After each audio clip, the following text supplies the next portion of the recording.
मोक्षमार्गस्य नेतारं भेत्तारं कर्मभूरतां ज्ञातारं विश्वतत्त्वानां वन्दे तद्गुणलब्धये। देवादिदेव आदिम तीर्थंकर श्री ऋषभनाथ भगवान की, वर्तमान शासन नायक श्री वर्धमान महावीर भगवान की, परम पूज्य आचार्य गुरुवर श्री विद्यासागर जी महाराज जी की। तत्व सूत्र ग्रंथराज में अष्टम अध्याय के माध्यम से जो बंध तत्व का प्रकरण चल रहा है, उसमें सभी मूल प्रकृतियों के उत्तर भेदों का ज्ञान कराया जा रहा है। नाम कर्म का वर्णन अच्छे विस्तार के साथ हो चुका है। कल गोत्र कर्म के विषय में भी बता दिया गया। अब आगे जो है अंतराय कर्म की प्रकृतियों का वर्णन होना है। 8 प्रकार के कर्मों में ज्ञानावरणी कर्म, दर्शनावरणी कर्म, फिर वेदनी कर्म आया था, उसके बाद में मोहनी कर्म, फिर आयु, फिर नाम, फिर गोत्र, और अब आता है अंतराय कर्म। ऐसे यह अंतराय कर्म 8वें नंबर पर इस तत्वार सूत्र के अंदर रखा गया है। अंतिम यह कर्म है। इसके भी कुछ भेद हैं जो यहाँ सूत्र में बताए जा रहे हैं। सूत्र नंबर 13, दान लाभ भोगोपभोग वीर्याणाम। यहाँ कहा जा रहा है कि यह अंतराय कर्म के 5 भेद हैं। दान, लाभ, भोग, उपभोग और वीर्य के भेद से सभी के साथ में अंतराय जोड़ लेना। दान का अंतराय दानांतराय कहलाता है। लाभ में अंतराय डालना लाभांतराय कहलाता है। भोग में अंतराय डालना भोग अंतराय कहलाता है। उपभोग में अंतराय डालना उपभोग अंतराय कहलाता है। और किसी के उत्साह में, शक्ति में विघ्न डालना ये वीर्य अंतराय कहलाता है। ये 5 ही प्रकार के अंतराय इन 5 प्रकार की कर्म प्रकृतियों के साथ में सभी आत्माओं में क्षयोपशम भाव के साथ में बंधे रहते हैं। इन कर्मों के भी ज्ञानावरण दर्शनावरण कर्मों की तरह क्षयोपशम भाव होता है। कुछ अंतराय कर्म का उदय रहना और कुछ अंतराय कर्म का दब जाना, ये दोनों प्रकार का जो मिश्र भाव है, इसी कारण से यह क्षयोपशम भाव कहलाता है। तो जिस तरह से ज्ञान के विषय में बताया था कि सभी जीव में कुछ ना कुछ ज्ञान का क्षयोपशम अवश्य होता है, चाहे वह जीव कितना भी छोटे से छोटा क्यों ना हो, और उस ज्ञान के क्षयोपशम के साथ ही उस जीव में ये अंतराय कर्म का भी कुछ ना कुछ थोड़ा सा क्षयोपशम अवश्य होता है।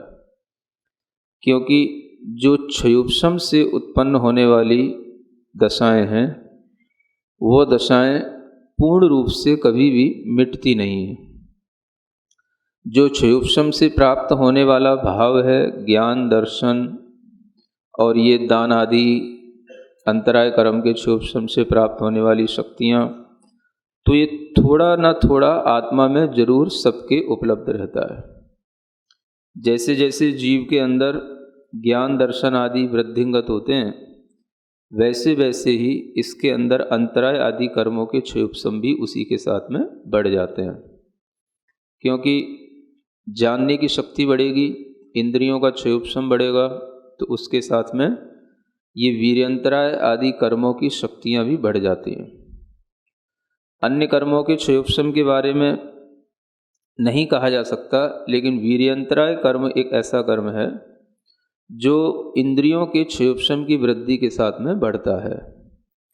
जिस जीव के पास में एक इंद्रिय का ज्ञान होता है, तो एक इंद्रिय जन्य ज्ञान के साथ में उसकी आत्मशक्ति जो जानने की होती है वह थोड़ी ही होती है। जब वह जीव 2 इंद्रिय हो जाता है तो उसकी कुछ शक्ति तो ज्ञान की बढ़ी जाती है, जो उसको स्पर्शन रसना इंद्री के माध्यम से 2 इंद्री का ज्ञान होने लग जाता है, तो उसी के साथ में उसके उस वीर्यांतराय कर्म का क्षोभसम भी बढ़ता है। इसी तरीके से जब वह जीव 3 इंद्री 4 इंद्री से होते हुए पंचेंद्री बन जाता है, तो जो भी पंचेंद्री जीव हैं उनमें भी ज्ञानावरण कर्म का जो क्षोभसम है उसके साथ साथ वीर्यांतराय कर्म का क्षोभसम भी अवश्य होता है। और जितना जितना ज्ञान का क्षोभसम बढ़ता है उतना ही वीर्यांतराय कर्म का क्षोभसम भी साथ में बढ़ता ही है, अन्यथा वो ज्ञान कुछ भी काम में नहीं आता। क्योंकि ज्ञान तो जानने का काम करता है, उस जानने के लिए भी शक्ति चाहिए, पदार्थों को जानने के लिए भी शक्ति चाहिए। तो उस शक्ति देने का काम कौन करता? तो ये वीर्यांतराय कर्म का क्षोभसम करता है। तो वीर्यांतराय कर्म के क्षोभसम से आत्मशक्ति प्राप्त होती है। क्या प्राप्त होती है? आत्मशक्ति, जिसे हम कहते हैं ना, वह आत्मशक्ति का लाभ इस कर्म के क्षोभसम से होता है। और जब आत्मशक्ति होगी तो शरीर शक्ति भी होगी ही। तो ये शक्ति को देने का काम इस कर्म का है, और ये इस कर्म के क्षोभसम होने पर जो आत्मा की शक्ति प्राप्त होती है वह शक्ति सब जगह काम में आती है। तो यहाँ पर ये तो हुआ वीर्यांतराय की कर्म के क्षोभसम से प्राप्त होने वाली आत्मा की शक्ति का कार्य। किंतु ये जो अन्य दान लाभ भोग उपभोग, ये 4 अंतराय कर्म और हैं, ये अपना विशिष्ट विशिष्ट महत्व उसी कार्य के अनुसार रखते हैं।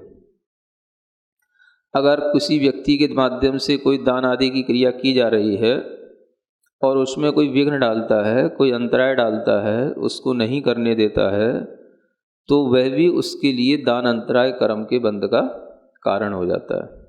इसी तरीके से लाभांतराय कर्म के विषय में है कि अगर कभी किसी के लाभ में कोई अंतराय डाला है, कोई लाभ किसी को हो रहा है, किसी भी संबंधी कोई लाभ है, प्रॉफिट जिसको कह सकते हो, या कोई भी वस्तुएं जिसे मिल रही हैं, और उसे किसी कारणवश उसके लिए व्यवधान डाला गया, अंतराय डाला गया, तो उस कर्म के कारण से ही उस जीव को फिर कभी जब कोई लाभ मिल रहा होगा तो उस लाभ में भी उसके लिए अंतराय आ जाता है।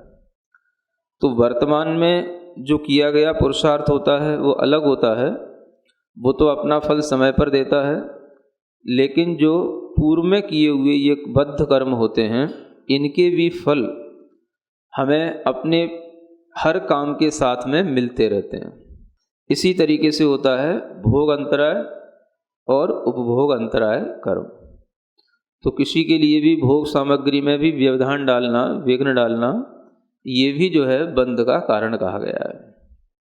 भोग का मतलब होता है जो चीज़ें एक बार भोगने में आती हैं उन्हें भोग कहते हैं। अन्न पानी आदि जो भी चीज़ें हैं ये भोग कहलाती हैं। और इसी तरीके से उपभोग अंतराय कर्म है। उपभोग में वो सभी चीज़ें आ जाती हैं जो अपने घरेलू जिंदगी में आवश्यक होती हैं। घर में बहुत सारी चीज़ें जो प्रतिदिन उपभोग में आती हैं, काम में आती हैं, उन सबको उपभोग के रूप में कहा जाता है। उनमें भी विघ्न आता है। अगर हमारे लिए इस तरह का कोई विघ्न अंतराय कर्म है तो वह भी फल देता है, तो उन चीज़ों का भी फिर हमें उपभोग नहीं करने देता। तो उसी उपभोग अंतराय कर्म के कारण से व्यक्ति जो है प्रतिदिन जिन घर की चीज़ों का सेवन कर रहा था उसी में उसके लिए ऐसा व्यवधान आ जाता है कि वह घर से भी दूर रहना पड़ जाता है, या घर में भी रहते हुए उन चीज़ों का उपभोग न कर सके। इस तरह के कोई भी व्याधियाँ आदि आ जाती हैं तो वह भी जो है इसी उपभोग अंतराय कर्म के फल से होता है ना। और वीर अंतराय कर्म तो है ही है कि अगर कभी किसी के उत्साह को भंग किया हो, कोई व्यक्ति बहुत उत्साह के साथ में कोई काम करना चाहता है और हमने उसको दबा दिया, रोक दिया, मना कर दिया, तो उसका जो उत्साह भंग हो गया, उसी के कारण से फिर जो है बाद में उसी कर्म के बंध के कारण से कभी अपने साथ भी ऐसा ही होगा कि जब हम कार्य करने के लिए उत्साहित होंगे तो हम भी उस कार्य को नहीं कर पाएंगे, हम भी उस कार्य में पीछे रह जाएंगे। तो ये कर्म है जिसे आप कहते हो ना टिट फॉर टैट, है ना। तो ये दूसरे के लिए नहीं है, ये अपने लिए ही है। तो जैसा करोगे वैसा मिलेगा, है ना। भरोगे इसी को बोलते हैं, जैसा करोगे वैसा भरोगे। तो जैसा करते जाते हैं वैसा ही हमारे साथ में होता चला जाता है। ये कर्म सिद्धांत पर ध्यान रखा जाए तो हमें बहुत सारी चीज़ें ध्यान में रहें कि करने की अगर चेष्टा सही हो जाए तो बहुत कुछ जो पूर्व में बंधा हुआ है वो भी सही होता चला जाए और वर्तमान के इस सही पुरुषार्थ से भविष्य भी अच्छा हो जाए। तो इसलिए इन कर्म सिद्धांतों को जानना चाहिए। तो कर्म सिद्धांत के अनुसार ये जो 8 प्रकार के कर्म बताए थे, इन सभी कर्मों के जो बंध होते हैं वो सब अपने अपने जो भाव बताए गए उन्हीं के अनुसार होते हैं। इसलिए इन कर्मों के बंध की जो व्यवस्था है उसको ध्यान में रखते हुए हमेशा ये सावधानी रखना है कि हम किसी दूसरे के लिए कुछ भी बुरा करने का किंचित भी भाव ना करें। तभी जो है वो कर्म हमारे लिए बंधने से बच पाएगा। अन्यथा हमारे राग द्वेष के परिणामों से वो कर्म जब बंध को प्राप्त हो जाते हैं तो वो फिर हमारे लिए ही बाधक बन करके समय पर आएंगे। कब आएंगे? समय पर आएंगे। समय कब आएगा वो आपको नहीं मालूम वो किसको मालूम है? वो कर्मों को मालूम है। तो कर्म का समय पर फल देना होता है ना। कर्म जो बंध गया उसके अंदर भी समय पड़ गया, जिसको कहा गया था स्थिति बंध। स्थिति बंध का मतलब किस कर्म में कितना टाइम उसके अंदर सेट हो जाता है। वो जो उसके लिए कर्मों में समय पड़ गया वो कहलाता है स्थिति बंध, है ना। तो ये स्थिति बंध भी समझने योग्य है कि कर्मों की स्थितियां कितने कितने समय की पड़ी रहती हैं और कितने कितने जन्मों तक क्यों पड़ी रहती हैं, वो आप जब स्थिति बंध सुनेंगे तब आपको समझ आएगा। जो हम कहते हैं ना जन्म जन्मांतरों के संचित किए हुए कर्म हमारे अंदर पड़े हैं, कहाँ से पड़े हैं? तो वो स्थिति बंध के कारण से पड़े हैं। तो कर्मों की स्थिति कितने लंबे समय तक चलती है, अब ये आपके लिए जब बताया जाएगा तो आपको समझ आएगा कि जन्म की तो उम्र का जो उम्र होती है वो तो 50-100 वर्ष की होती है, और ये जो कर्मों की स्थितियां हैं ये उत्कृष्ट बंधों के साथ में असंख्यात वर्षों तक की, सागरोपम वर्षों तक की होती हैं। तो हम जो जीवन जी रहे हैं वो तो 50-100 वर्ष का है, और ये कर्मों की जो स्थिति बंध पड़े हुए हैं ये असंख्यात वर्षों के पड़े हुए हैं। पहले भी असंख्यात वर्षों के पड़े हैं और अभी भी हम जो बांध रहे हैं वो असंख्यात वर्षों वाले ही बांध रहे हैं। सागरोपम की स्थितियों वाले कर्म बनते हैं, है ना। ये बहुत बड़ी चीज है। तो प्रकृति के साथ में स्थिति को भी याद रखने के लिए एक सूत्र आगे आ रहा है, आदि तस्त्रिश्रणा मंतरायस्य च 30 सागरोपम कोटि कोट्यः परास्थिति।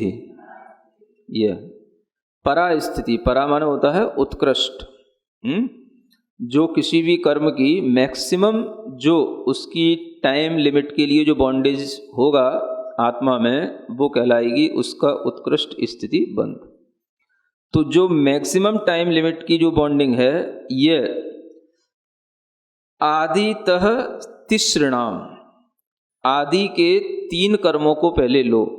आदि माने, अब वो पहला वाला सूत्र याद करो जो प्रकृति बंध के लिए बताया गया था, आद्यो ज्ञान दर्शनावरण वेदनीय। तो आदि के 3 कर्म कौन कौन से? ज्ञानावरण, दर्शनावरण और वेदनीय। ये तो 3 ही हो गए। फिर कहा अंतरायस्य च, और कौन सा कर्म लेना? अंतराय कर्म भी लेना। तो ये कितने हो गए? 4 कर्म हो गए। यानी ज्ञानावरणी कर्म, दर्शनावरणी कर्म, वेदनीय कर्म और अंतराय कर्म। इन 4 कर्मों की उत्कृष्ट स्थिति 30 सागरोपम कोटि कोट्यः। 30 माने 30, सागरोपम कोटि कोट्य माने करोड़ों करोड़, कोड़ा कोड़ी करोड़ों करोड़, सागरोपम प्रमाण होती है। यानी 30 कोड़ा कोड़ी सागर प्रमाण इन 4 कर्मों की उत्कृष्ट स्थिति कही गई है। 30 कोड़ा कोड़ी सागर, सागर माने असंख्यात वर्षों का एक बहुत बड़ा समय का मापक यूनिट है ये सागर। तो ये 30 कोड़ा कोड़ी सागर का मतलब हो गया सागर भी हैं और उसके साथ साथ 30 कोड़ा कोड़ी और हैं। कोड़ा कोड़ी का मतलब हो गया 1 करोड़ को 1 करोड़ से ही गुणा कर लो तो कोड़ा कोड़ी हो जाता है ना।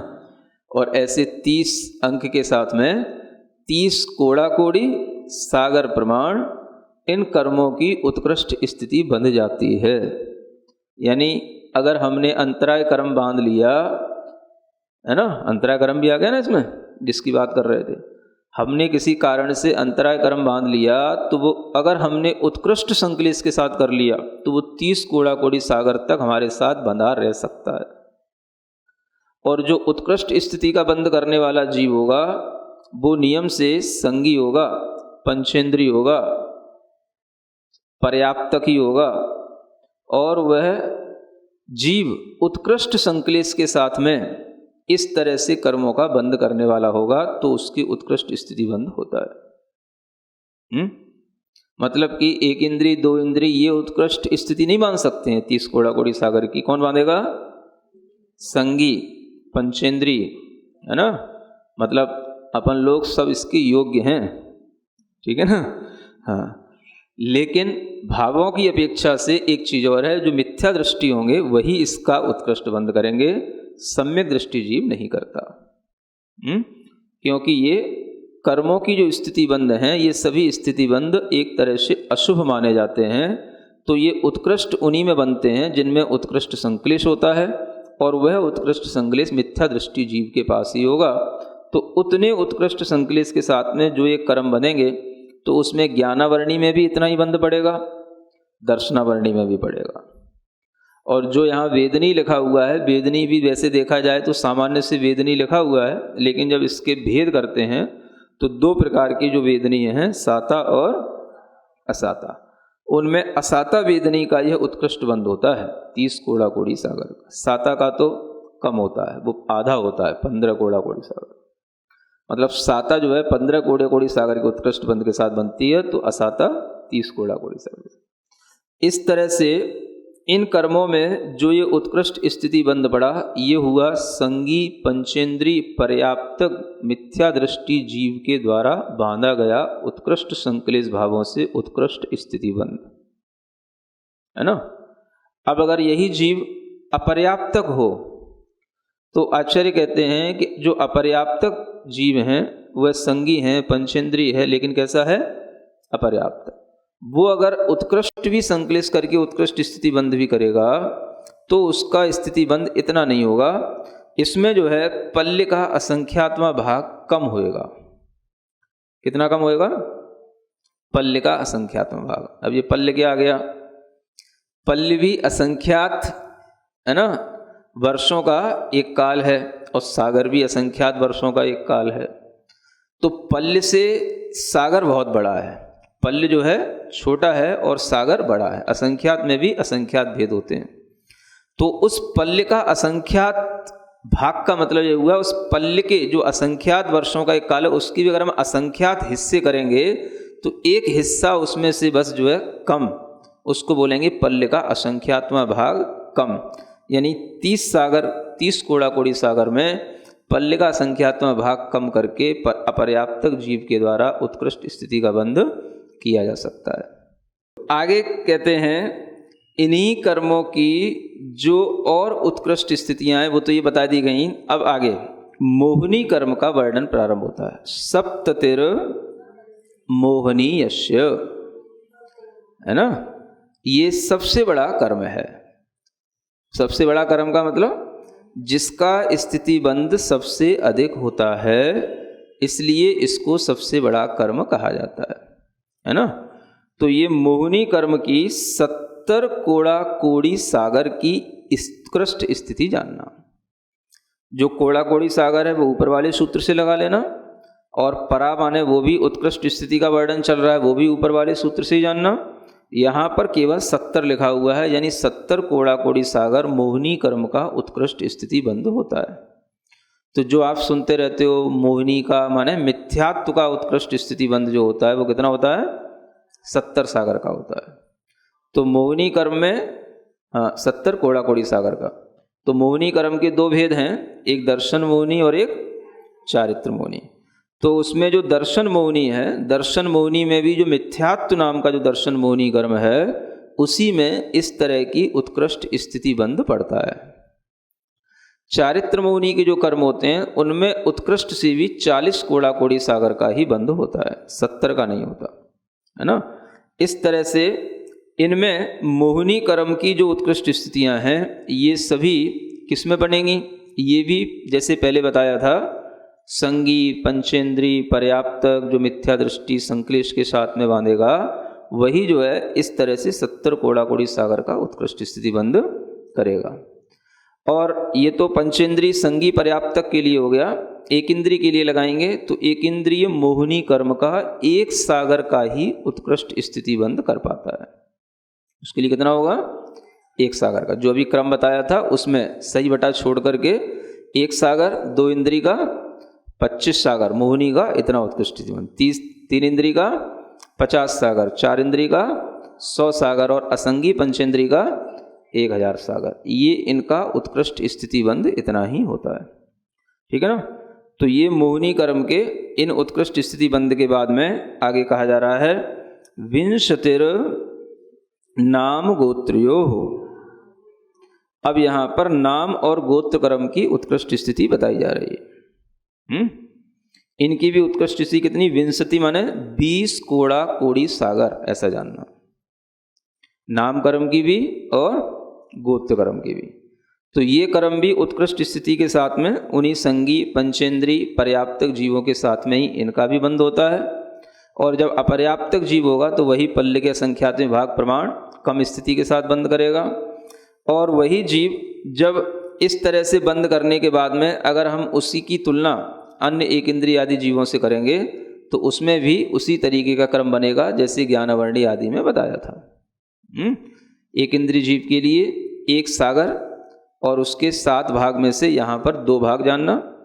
2 इंद्रिय के लिए 25 सागर, 7 भाग में से 2 भाग। 3 इंद्रिय के लिए 50 सागर, 7 भाग में से 2 भाग। और 4 इंद्रिय के लिए 100 सागर, 7 भाग में से 2 भाग। और असंगी पंचेंद्रिय के लिए 1000 सागर, 7 सागर में से 2 भाग। इस तरह से जान करके मोटा मोटा इन सभी जीवों के बारे में इतने कर्मों की उत्कृष्ट स्थिति बंध का हम ज्ञान कर सकते हैं। यानी एक इंद्रिय जीव भी उत्कृष्ट स्थिति का बंध इतना कर लेते हैं, है ना। जिनकी लेश्याएं कुछ शुभ हो जाती हैं या जो सम्यक दृष्टि जीव होते हैं उनमें भी कर्मों का बंध तो होता ही रहता है। और वह कर्मों का बंध अंतः कोटा कोटि सागर के लिए तो अवश्य होगा ही होगा। कितना? अंतः कोटा कोटि सागर। ये क्या हो गया? ये मतलब हो गया अंतः माने अंदर, कोड़ा कोड़ी सागर के भीतर, माने 1 करोड़ से लेकर के 1 कोड़ा कोड़ी सागर के बीच तक का जो बंध होगा वो अंतः कोड़ा कोड़ी सागर कहलाएगा। तो इस तरह से भी सम्यक दृष्टि जीव के अंदर भी इसी तरह के कर्मों के बंध इन कर्मों के होते रहते हैं। माने कि कर्मों के जो उत्कृष्ट स्थिति बंध हैं वह हमेशा असंख्यात वर्षों की स्थिति को लिए हुए निरंतर बंध को प्राप्त होते रहते हैं। कोई भी जीव होते हैं तो उनमें भी इस तरीके की स्थिति बनी रहती है। तो ये स्थिति बंध का प्रकरण जो अपने लिए इन कर्मों का तो कोई अनुभव नहीं हो रहा है, अब होता है तो किसका होता है? केवल आयु कर्म के बारे में ज्ञान में आता है ना। ज्ञानावरणी कब का बना पड़ा है, अंतराय कब का बना पड़ा है, नाम गोत्र की तो स्थितियां पड़ी रहती हैं, बनती रहती हैं। और ये सब बंध चलते रहते हैं जब तक कि छपक श्रेणी में नहीं चढ़ जाते तब तक भी चलते ही रहते हैं। और वहाँ पर भी छपक श्रेणी में भी चलते रहते हैं। और इन कर्मों के बंध जब तक 10वां गुणस्थान चलता रहता है तब तक भी चलते ही रहते हैं। ऐसे सभी कर्मों के बंध जो नियम से होते रहते हैं उनका केवल हमें श्रद्धान होता है इन सूत्रों के माध्यम से। जो यहाँ पर आयु कर्म के लिए अलग से कहा जा रहा है उसको हम समझ सकते हैं। 33 सागरोपमान्यायुषः। आयु कर्म का उत्कृष्ट स्थिति बंध बताया गया है 33 सागरोपमाणी, यानी 33 सागरोपम। कितना? 33 सागर जिसको बोलते हैं, है ना। अब ये आयु कर्म का जो उत्कृष्ट स्थिति बंध है, ये 33 सागर शुभ रूप भी है और अशुभ रूप भी है। देवों में भी होता है, नारकियों में भी होता है। देवों में यह शुभ रूप होता है, नारकियों में यह अशुभ रूप होता है। तो देवों में यह उत्कृष्ट स्थिति सर्वार सिद्धि के देवों की होगी 33 सागर की, या अनुत्तर विमानवासी देवों की होगी। और इधर जो नारकियों में देखेंगे तो वो सप्तम नरक के नारकियों की होगी। मतलब ये हुआ कि जितने भी 4 गति के जीव हैं उन सभी जीवों में उत्कृष्ट स्थिति या उत्कृष्ट जो आयु है वो तो इनकी है। अब बाकी के जो और बचे तिर्यंच हैं, मनुष्य हैं, उनकी अपनी अलग अलग है ना। उत्कृष्ट आयु की बात की जा रही है। तो तिर्यंचों की जो उत्कृष्ट आयु होती है वो भी आपको भोग भूमि के तिर्यंचों में देखने को मिलेगी, और मनुष्यों की भी जो उत्कृष्ट आयु है वो भी भोग भूमि के मनुष्यों में मिलेगी, जिसे 3 पल्ले की आयु कहा जाता है। उत्कृष्ट आयु कितनी होती है मनुष्यों की? 3 पल्ले, और तिर्यंचों की भी इतनी होती है ना। और कर्म भूमि में अगर आपको मनुष्यों की उत्कृष्ट आयु मिलेगी तो वह मिलेगी 1 पूर्व कोटि। कितनी मिलेगी? 1 पूर्व कोटि की। तो इस तरह से हम ये जो आयु देख रहे हैं ये हम उत्कृष्ट आयु के बारे में जान रहे हैं। काल के अनुसार सभी कालों में अलग अलग आयु वाले जीव होने लग जाते हैं। 1 पूर्व कोटि का यह आयु मिलेगी तो कहाँ मिलेगी? चतुर्थ काल में मिलेगी, या जहाँ पर चतुर्थ काल हमेशा चलता रहता है ऐसे विदेह आदि क्षेत्रों में मिलेगी।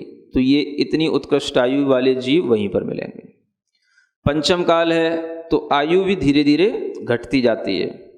तो वह आयु भी अब पंचम काल में भी जो उत्कृष्ट होती है वो 120 वर्ष तक की होती है, इससे ज़्यादा नहीं होती।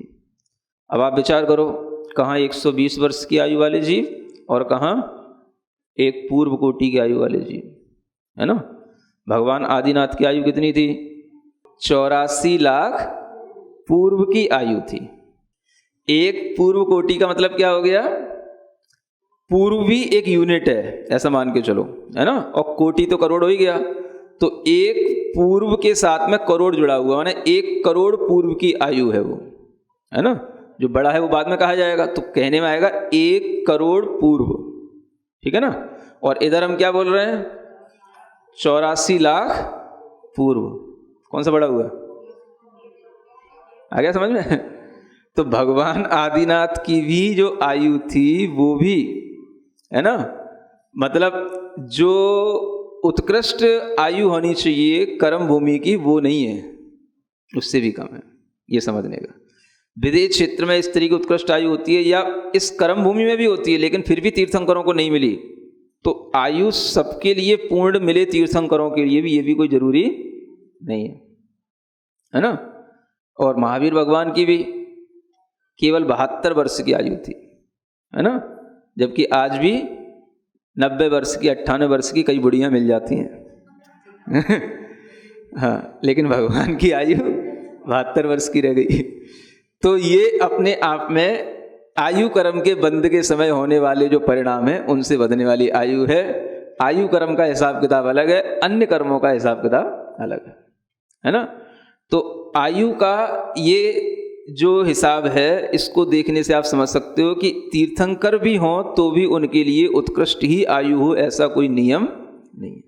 उत्कृष्ट पुण्य तो है, लेकिन आयु उत्कृष्ट हो ऐसा कोई नियम नहीं है। ये एक बड़ी चीज है।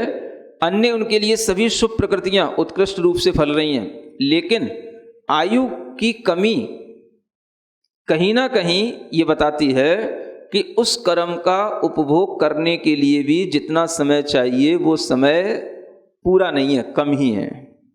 तो तीर्थंकर होते हुए भी भगवान आदिनाथ की आयु इतनी ही थी।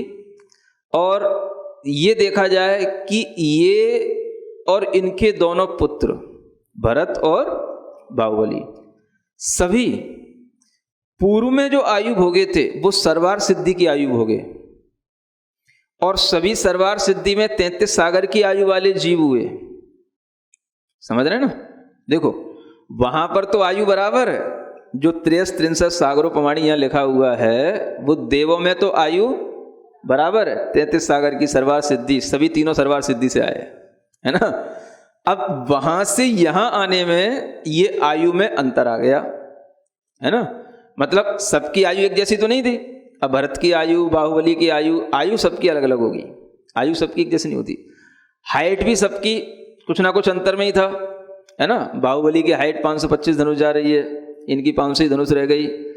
लेकिन जो पहले आयु बांध करके आए हैं उन आयु बंध के समय पर जब वहां पर जब देव पर्याय में आयु का बंध होगा तो वो आयु के बंध के समय के परिणाम जिसके जैसे होंगे उसके अनुसार ही उसके लिए आयु बंध होता है। अब देखो आप सर्वार सिद्धि जैसे स्थान पर भी सभी वहां से आने वाले एक जैसी आयु वाले नहीं होते हैं, आयु में सबके अंतर रहेगा। तो हर कर्म के जो स्थिति बंध हैं वो सबके हर जीव के अलग अलग होते हैं और हर जीव के अंदर ये स्थिति कर्मों का जो बंध होता है उनके ही अनुसार उसके लिए इन कर्मों की स्थिति के अनुसार ही उसको फल भोगने को मिलता है। इसलिए आयु कर्म का फल तो आपको देखने में आता है, बाकी और कर्मों के फल आपको केवल अपनी श्रद्धा विश्वास में लाने पड़ेंगे कि इनकी भी उत्कृष्ट स्थितियां क्या इतनी होती हैं कि नहीं होती। अब आप सोचो कि अगर हमने कभी ज्ञानावरण कर्म का उत्कृष्ट बंध किया हो, कभी मिथ्यात्व के साथ, संक्लेश परिणामों के साथ, और वो हमारे लिए अगर उत्कृष्ट बन गया तो कब तक बना रहेगा? 30 कोड़ा कोड़ी सागर तक बना रहेगा। हम तो आज जी रहे हैं, अगर हमारे लिए आज वह कर्म बंधा हुआ है तो कब का बना हुआ है? पुराना बना हुआ है। मतलब कितने जन्म जन्मांतर तक ये कर्म की स्थिति बनी रहेगी, चलती रहेगी। 100 वर्ष तो निकल भी जाएंगे, लेकिन वो 30 कोड़ा कोड़ी सागर का जो बंध पड़ा हुआ है वो बंध तो पड़ा ही रहेगा और वो उदय में आता रहेगा और उसका फल उतने काल तक मिलता रहेगा। इसलिए कर्म की स्थितियों को तोड़ना या कर्म की स्थिति बंधों को कम करना, यही जो है सबसे बड़ा एक पुरुषार्थ होता है। इसी से संसार टूटता है, इसी से संसार घटता है ना? तो ये कर्म की जो स्थितियां हैं, इन कर्मों की स्थितियों को इस तरह से समझ करके उत्कृष्ट स्थिति को समझना, और जघन्य स्थिति के बारे में भी यहां पर थोड़ा सा बताया जा रहा है। अपरा द्वादश मुहूर्ता, अपरा का मतलब हो गया जघन्य, है ना? वेदनीयस्य, ये वेदनी कर्म की जघन्य स्थिति होती है तो कम से कम भी इसका स्थिति बंद पड़ता है। तो आचार्य कहते हैं 12 मुहूर्त का। कितना मुहूर्त? एक मुहूर्त मतलब 48 मिनट, है ना? एक घड़ी कितने की? 24 मिनट की, और ये 12 मुहूर्त हो गए, है ना?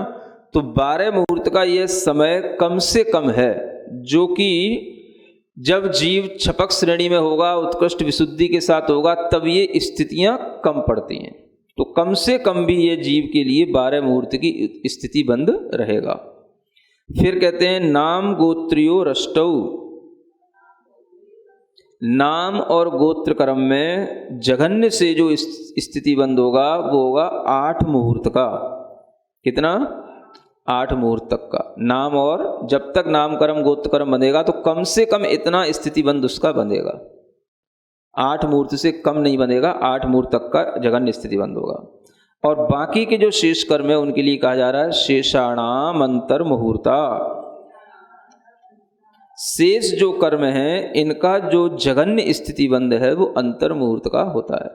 यानी अन्य जो ज्ञानावरण, दर्शनावरण आदि अंतराय आदि कर्म है, इनका जघन्य भी कम से कम भी जो बंध है, मिनिमम टाइम बॉन्डिंग वो कितनी है? अंतर मुहूर्त की है।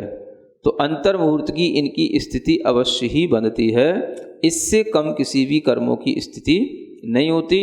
ये जो अंतर मुहूर्त आदि जो जघन्य स्थिति बंध बताए गए हैं, ये सभी छपक श्रेणी में 10वें गुण स्थान के अंतर ये सब जो है आते हैं। और बाकी के सब जो है जो उत्कृष्ट हैं वो सब उत्कृष्ट संक्लेश मिथ्यात्व के साथ आते हैं। और बीच के जीवों को अनेक प्रकार के मध्यम स्थिति बंध भी उनके अपने मध्यम परिणामों के माध्यम से बंधते रहते हैं। इसलिए यहाँ पर उत्कृष्ट का वर्णन किया गया, जघन्य का वर्णन किया गया, मध्यम के वर्णन तो अनेक प्रकार के जो अब यहाँ पर मिनिमम से मैक्सिमम जो टाइम लिमिट बन गई उसके बीच में जितना भी है वो सब मध्यम कहलाएगा, है ना। जैसे बोलते हो ना 0 to infinity, तो ऐसे ही जो है अंतर्मुहूर्त टू 30 कोड़ा कोड़ी सागर, उसके बीच में एक एक समय को बढ़ाते हुए जितने भी स्थितियों के विकल्प होंगे वो सब उसके भेद कहलाएंगे। और इन सब भेदों को भी अलग अलग जीव अलग अलग परिणामों से बांधते रहते हैं। इस तरह से ये स्थिति बंध का प्रकरण है जो यहाँ पर पूर्ण हो जाता है। सिरिजिणवाणी जग कल्याणी जग जन मदतम मोहरी जनमण हारी गढ़हर हारी जम जरा भव रोग हरि तिथ्य राणम दिव्य झुणिम जो पढ़ई सुणई मय्ये धारई राणम सौख मणंतम धरिय सासद मोक्ष पदम पावई सासद मोक्ष पदम पावई।